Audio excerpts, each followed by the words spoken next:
So in today's video we have to solve this equation 2 to the power x plus 8 to the power x is equal to 130, and the solutions we are looking for are real numbers.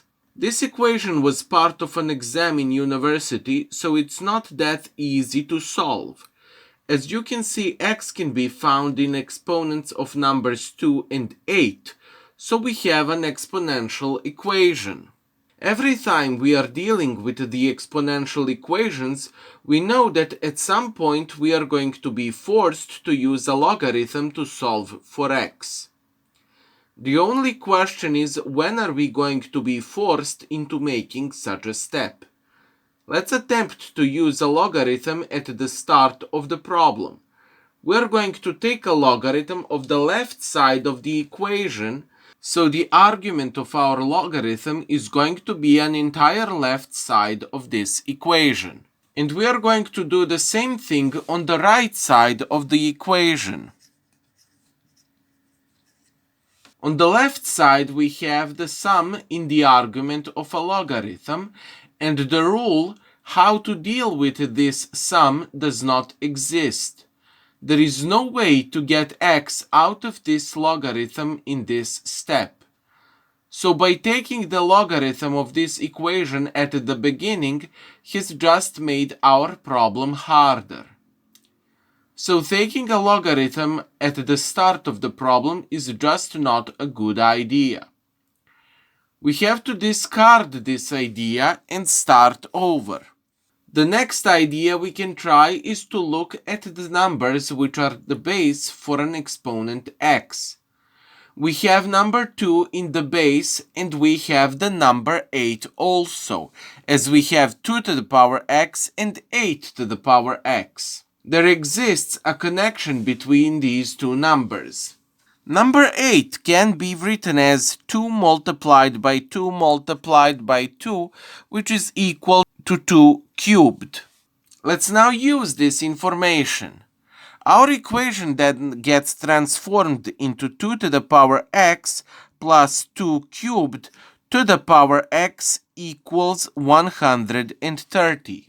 We have 2 to the power x in the first part of this sum, and we have 2 cubed to the power x in the second part of this sum. Let's now perform a simple transformation of this second part so that it may look more like the first part. We are going to use an exponential rule to do that, which states that a to the power b to the power c is equal to a to the power b multiplied by c. So this is the exponential rule. Of course, a to the power b times c we can write as a to the power c multiplied by b, and then we can use this exponential rule to get a to the power c and then to the power b. When we apply this to 2 to the power 3 to the power x, we get that this is equal to 2 to the power 3x, and that we can write as 2 to the power x and then cubed. If we apply this into our equation, it gets the form of 2 to the power x plus 2 to the power x then cubed is equal to 130. As you can see now, we have 2 to the power x in both terms of our sum. As 2 to the power x repeats itself, we can use substitution to solve this equation. We have to use this substitution because the equation in its current state is too hard to solve.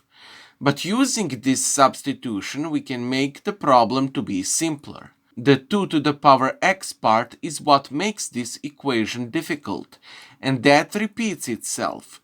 So let's now rename 2 to the power x, and let's call it y. Instead of a y, you can pick any other letter you want. So from now on, instead of 2 to the power x, we are going to write y.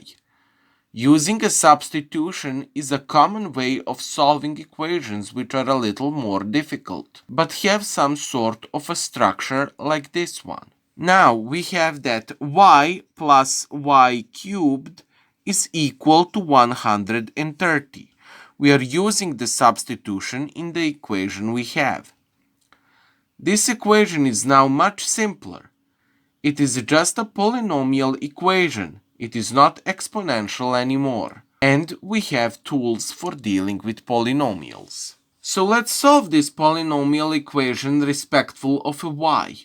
Get all the results, and then we are going to return into our substitution and calculate our result for x, which is our original unknown. Let's solve the equation y cubed plus y is equal to 130. We have y to the power 3 here, a polynomial equation. Let's put everything on one side of the equation. That way we get y cubed plus y minus 130 to be equal to 0. So solving this equation is a problem which is equivalent to finding roots of a polynomial of the third degree. It's not easy to find all the roots of a cubic equation. There are a couple approaches that we can take. What I want to show here is the method called synthetic division. For that, we have to guess our first root. I'm not joking here. That is the official way to solving such equations. What makes the situation in which we are in easier is the fact that this was an equation given on an exam, so the roots are not that complicated. In my future video, I will show you a Cardano method for solving any cubic equation. And that method is great because you don't have to guess anything. When I make that video, I will put a link to it here in the description. So let's return now to the guessing our first root. Now, when I say guessing, I don't mean just randomly throw numbers into this problem. We are first going to see if this problem has any rational numbers which are roots. For that, we are going to use the following theorem. So you have the theorem on the screen now.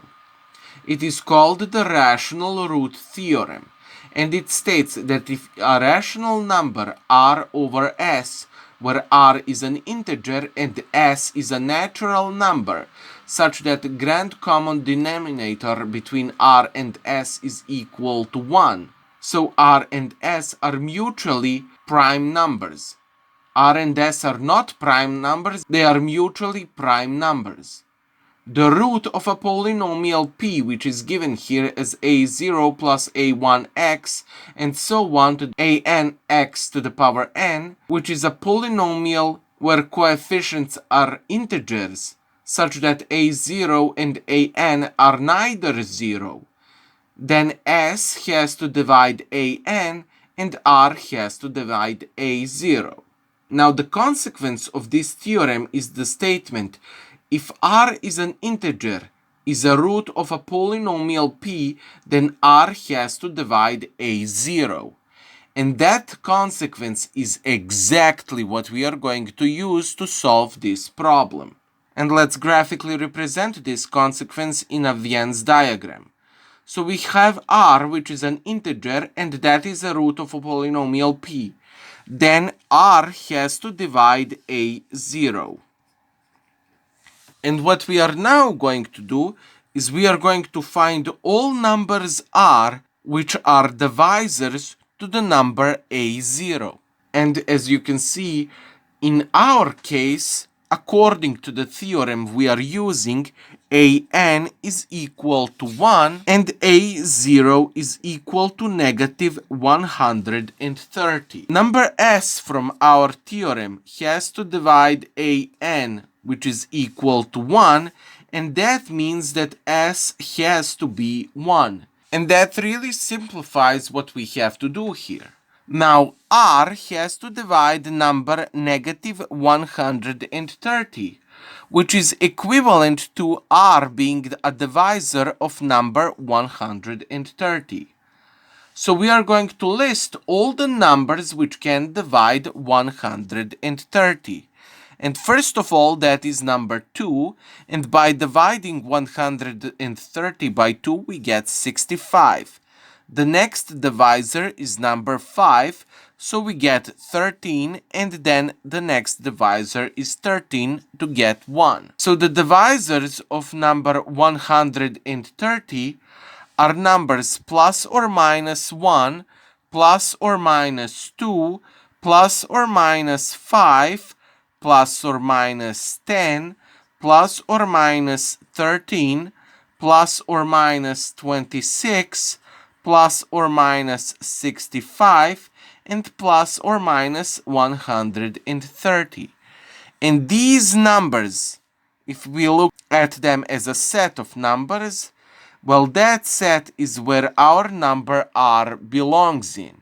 So according to this diagram, we have found all the numbers r. We just have to check if any of these numbers r, which we have found, is a root of a polynomial. There are no other integers which are roots of these polynomials, only these candidates for number r. So that is the power of this theorem. It lies in the fact that if a polynomial has a rational root, then that root has to be one of the numbers which are from this list. So now we are left with this list, and we have to check if any of these numbers is a root. So the equation is 1y cubed plus y minus 130 is equal to 0. If we plug in the value y is equal to 1 in this equation, we can see that it is not the solution, as 1 cubed plus 1 minus 130 is clearly not equal to 0. Now we are going to try this with a different number from the list. Y is equal to negative 1. We get negative 1 cubed plus negative 1 minus 130, and that is also different from 0. We are going to continue checking all of these numbers from the list. Let's now see what happens when number y is equal to 5.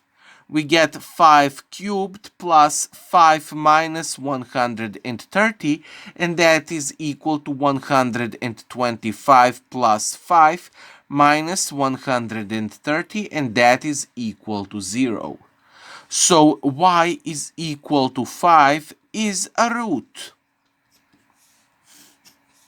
And that is the first root that we have found. Remember, the equation is y cubed plus y minus 130 is equal to 0.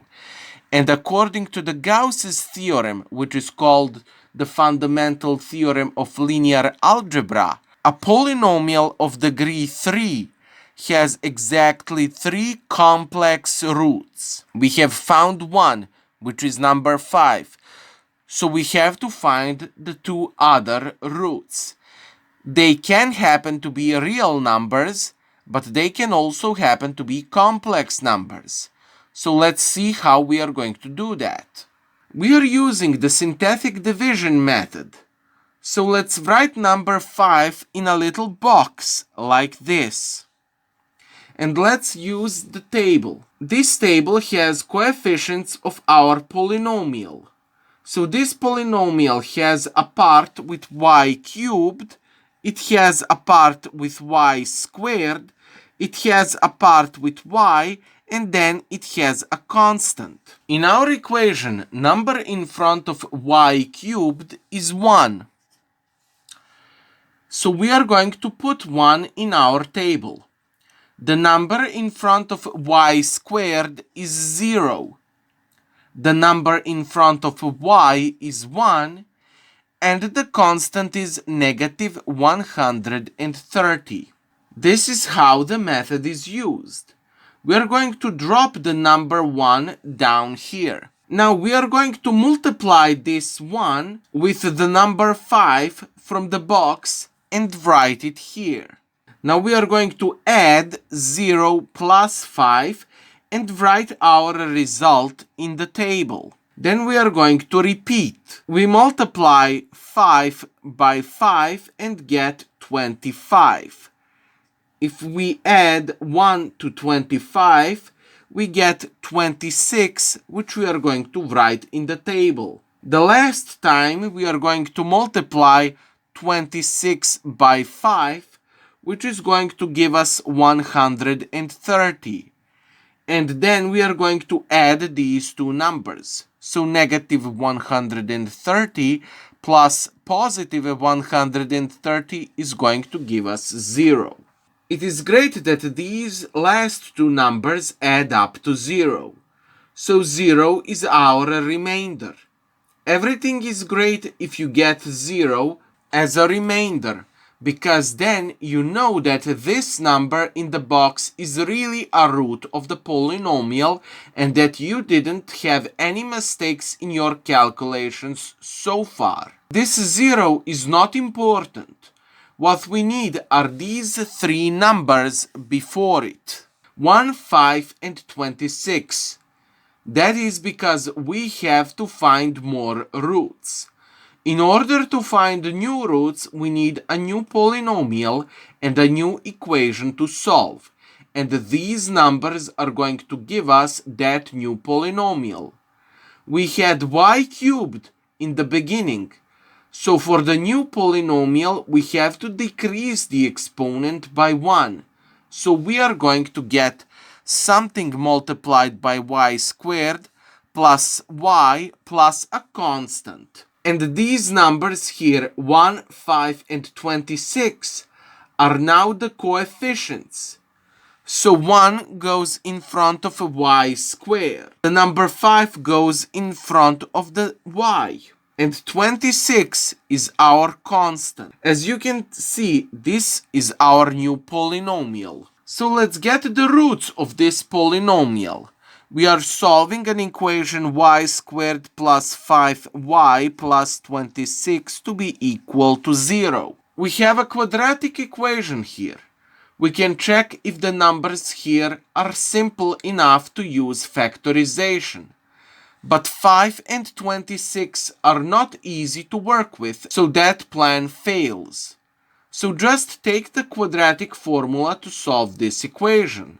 So for the equation I multiplied by y squared plus by plus c is equal to 0, the solution is given as 1 or 2y is equal to negative b plus or minus the square root of b squared minus 4ac divided by 2a. And in our case, a is equal to 1, b is 5, and c is 26. So we get that y, 1 or 2 is equal to negative 5 plus or minus the square root of 25 minus 4 multiplied by 1 multiplied by 26 is going to give us 104 divided by 2. As you can see, the number below a square root is negative. The solution which we get in this case are not real numbers. They are pure complex numbers. At this point, we can stop because we are searching only for real solutions of the equation. Complex ones are not going to provide anything useful for our beginning problem. The only solution that we have is our number y to be equal to 5. Let's go now to the beginning. We were searching for solutions for our equation y cubed plus y is equal to 130, and now we have our solution to be y is equal to 5. And that is the only real solution that exists for this equation. We are now going to take this solution and go back to our substitution because we want to find solutions for our original equation. So by returning in our substitution, which was y is equal to 2 to the power x, we get that 2 to the power x is equal to 5. And now we only have to solve this simple exponential equation respectful of x. If you recall logarithm definition, a to the power b is equal to c, and by definition, logarithm was defined as b is equal to logarithm of c for the base a. Applying this definition, we get that x is equal to logarithm of number 5 to the base 2. And that is our final solution of a problem. So if you have any questions, please let me know in the comments, and I hope to see you in one of my next videos.